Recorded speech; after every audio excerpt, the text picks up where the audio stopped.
क्या कहेंगे, क्या है ये ठगी का मामला? ये एक इंटरनेशनल स्कैम का मामला है और इसमें सबसे बड़ी बात यह है कि ठगी पाकिस्तानी नागरिक के साथ हुई है जो कि एट प्रेजेंट में शारजा में रह रहा है। और यहाँ करनाल के जो ट्रैवल एजेंट है वो भारत के लोगों को, करनाल के लोगों को, हरियाणा के लोगों को, पंजाब के लोगों को तो ठगते ही ठगते हैं, लेकिन अब इनके जो हाथ हैं वो विदेशों तक भी पहुँच गए हैं। और ये ऑनलाइन एडवर्टाइजमेंट करते हैं कि हम आपको कनाडा भेज देंगे, यूएसए भेज दें। तो वहाँ पे फॉरेन के अंदर, दुबई के अंदर और शारजा के अंदर बहुत सारे इंडियन और पाकिस्तानी लोग हैं जो मजदूरी करते हैं। तो उन्होंने जब इनकी ऑनलाइन ऐड देखी तो वो यहाँ के फर्स्ट फ्लाइंग नाम के ऑफिस है जो मुगल कनाल के ऊपर, उन्होंने ऐसा बताया, लेकिन है नहीं एक्चुअल में ऑफिस, उन्होंने ऐसा अपनी एडवर्टाइजमेंट में शो किया था। और वहाँ से वो बंदे इनके संपर्क में आ जाते हैं और ये वहाँ के बंदे जो पाकिस्तानी नागरिक है,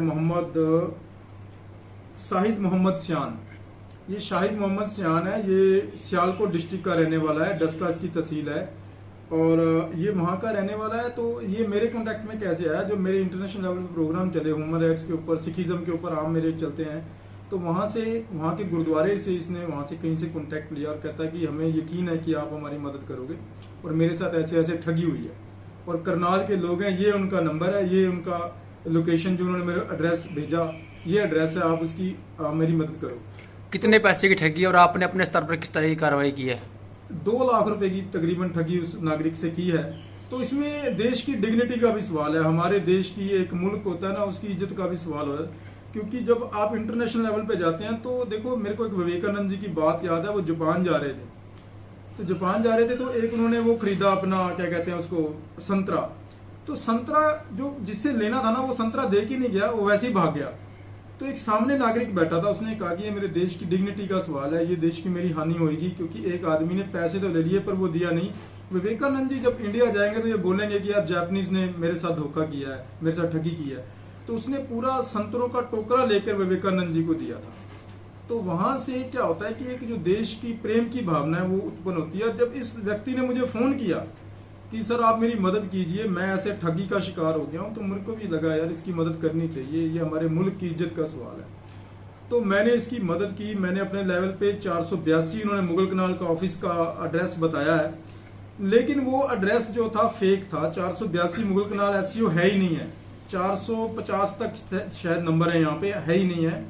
और जो वो एड्रेस बताते हैं अपना, उस एड्रेस पे नहीं है, फर्स्ट लाइन का कोई ऑफिस नहीं है, सीधा ऑनलाइन। ये देखो, ये मैं आपको सबूत दे देता हूँ, ये उस पाकिस्तानी नागरिक का आइडेंटिटी प्रूफ है जो पाकिस्तान का है, ये मोहम्मद सियान है, ये उसका national identity card overseas Pakistan.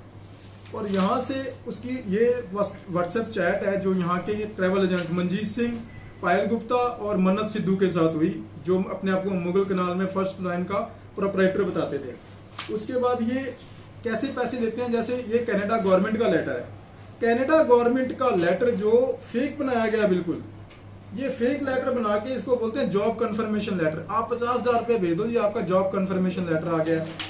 ये अकाउंट ट्रांजैक्शन है, ये उसने पैसे ट्रांजैक्शन किए हैं। ये देखिए, ये मनजीत सिंह है, ये मनजीत सिंह एक्सिस बैंक का अकाउंट है करनाल का, उसके खाते में ये पैसे आए हैं। तो ये तीनों ही ये ट्रांजैक्शन मैंने लगा दिए हैं, साथ में सबूत भी दिए हैं। एसपी साहब को मैंने खुद कंप्लेंट की है इसके बारे में कि इसका पूरा तफ्तीश करके इनके खिलाफ कार्रवाई की जानी चाहिए। पूरे सबूत हमने दिए हैं और ये स्पेशल पावर अटॉर्नी भी हमें दी उन्होंने, पाकिस्तानी नागरिक ने, कि मेरी मदद की जाए। तो देखिए, हम एक इंसानियत के नाते उनकी मदद कर रहे हैं, इंसानियत के नाते हम उनकी मदद करना चाहते हैं, क्योंकि इंसानियत सबसे बड़ी है। कोई देश नहीं आता वहाँ पे, कोई राजनीति नहीं है, कुछ नहीं है, और एक प्रेम की भावना के चलते हम उनकी मदद करना चाहते हैं। इसलिए हमने एसपी साहब को दरखास्त दी है और मुझे उम्मीद है कि करनाल के एसपी बहुत ही काबिल अफसर है। कोई आश्वासन दिया आपको एसपी ने? बिल्कुल, वो ज्यूरिडिक्शन का पॉइंट था, वो ये कह रहे थे कि किस थाने में जाएगी, मैं देख लेता हूँ और उसके बाद इस पे कार्रवाई होगी। पाकिस्तान से आपके पास इतना बड़ा मामला आया, पूरे उनके पास वकील नहीं थे जो पाकिस्तान के, जो इंडिया में मामला आया है? असल में बात ऐसी होती है कि इससे पहले मेरे पास जर्मनी से भी एक मामला आया था। तो जर्मनी से मामला ये आया था कि उस लेडीज का यहाँ पे उसके रिश्तेदारों ने मकान दबा लिया, जमीन दबा ली थी, तो वहाँ पे भी हमने इंटरफेरेंस करके उसकी मदद की थी। एक इंग्लैंड से भी ऐसे ही मसला आया था, तो ये पाकिस्तान से आया। तो ऐसा होता है कि आप कह रहे वकील नहीं है, क्योंकि उनके वकील यहाँ पे आ ही नहीं सकते सर, वीजा प्रॉब्लम्स है और बहुत प्रॉब्लम्स है। तो इसलिए उन्होंने हमारे से कॉन्टैक्ट किया और हमने इसको इसका इनिशिएटिव लेते हो, सर, प्रोसीडिंग के लिए वो भेजा। और देशों में भी ठगी करते होंगे, इंटरनेशनल मामला भी हो सकता है। बिल्कुल, मेरे पास अभी दुबई से भी इसी बिल्कुल फर्स्ट लाइन का दुबई से भी फोन आया 2-3 लड़कों का कि हमारे साथ भी इन्होंने ठगी की है। बिल्कुल, वहां तो क्या लगता है जल्दी सुलझ जाएगा मामला? देखिए, ये तो मैटर ऑफ इन्वेस्टिगेशन है, पुलिस उसको कहां तक लेके जाती है। मेरे हिसाब से देखिए, हमने जो सबूत दिए हैं ना, उसके हिसाब से तो जो अक्यूज है जल्दी काबू आ जाना चाहिए, क्योंकि एक्सिस बैंक में उनका अकाउंट है और हमने उनका अकाउंट की पूरी डिटेल दे दी है पुलिस को, जो उनके मोबाइल नंबर है वो भी दे दिए हैं, तो जल्दी ट्रेस हो सकता है। सर, उसका कुछ ट्रेसिंग का कुछ मामला भी सामने आया, कुछ पता चला पुलिस को? मेरी बात हुई थी अभी एसपी ऑफिस में, तो अभी लगे हुए हैं, कर रहे हैं इन्वेस्टिगेशन। जैसे मामला कब दर्ज हुआ था सर? दर्ज नहीं हुआ, अभी मामला प्रोसेसिंग में है, अभी दर्ज एफआईआर होगी इस पे। अभी हुई नहीं है? नहीं, सिर्फ कंप्लेंट किया हमने। कंप्लेंट कौन से थाने में है सर? अभी एसपी साहब को, एसपी साहब के पास? बिल्कुल एसपी साहब के पास है। अभी वो ज्यूरिडिक्शन का पॉइंट देखेंगे किस थाने में वो मार्क होगी और वहां पे जाएगी। पूरा नाम क्या है उनका? जिनका पाकिस्तानी नागरिक का? नहीं, जो इंडियन है।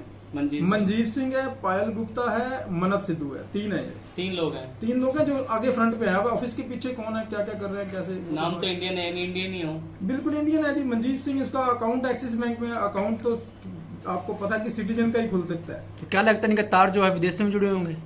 देखो, ये तो डिपेंड ऑफ द इन्वेस्टिगेशन का मैटर है, पुलिस क्या निकाल के लाती है देखने वाली बात है। करनाल में इतने सारे सेंटर खुले हुए हैं, क्या उसमें आते ज्यादा फर्जी भी हो सकते हैं? हो सकते हैं जी। ये देखो, मैं आपको दिखा रहा हूँ, ये कनाडा गवर्नमेंट का जो लेटर दे रहे हैं, ये देखो, लेबर मार्केट इम्पैक्ट कनाडा, आप दिखा सकते हो, ये कनाडा गवर्नमेंट का लेटर है और ये फेक है।